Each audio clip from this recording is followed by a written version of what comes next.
You have a great 10-minute exchange with Jan Helfeld, and he says something very interesting about nuclear weapons. He said, all right, the U.S. has nuked one person. And he says that exact word, and it's so odd to hear such a smart guy say something like that. How have governments been able to convince people that the non-aggression principle does not apply to them?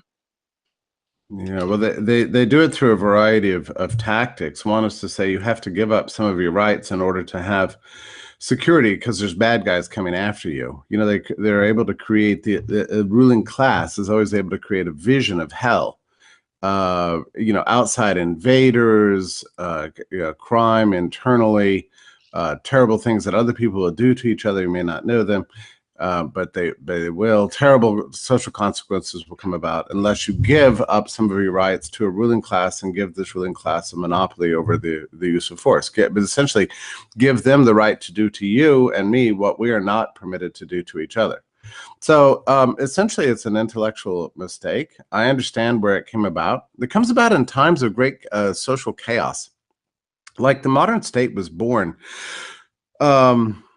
basically you know, with the memory of the Black Death very much still present, and a great deal of population of fear in the general population, and then once the Black Death kind of waned, you had states and ruling class taking credit for this.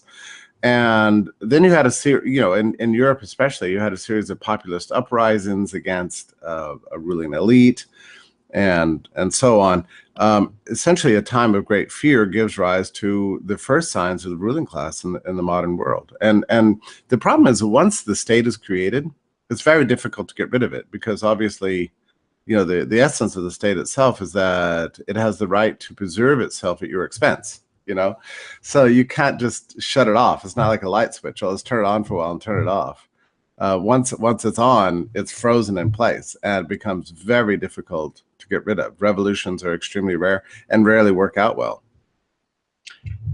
Yeah, you know, as far as justifying the state in times of atrocity, it's so unbelievable. They'll say something like, David Koresh is manipulating people, therefore we're going to fire at the Waco compound, or Saddam is mistreating people, therefore we're going to inflict sanctions that kill 500,000 people. I mean, so even when the state says there's an atrocity, there's a great evil thing that exists, they don't even justify their own position. They just say that evil exists, therefore we can do basically Well, anything. it's constant nonstop propaganda, and you get it every single day. It's like, you know, I mean, we're seeing relationships between well, over the last 10 years, we saw relationships between the races being shattered by the perpetration of a kind of racial fear. It's like white people need to fear black people all the time, and now you're seeing it happen to gender relations and relationship between the sexes,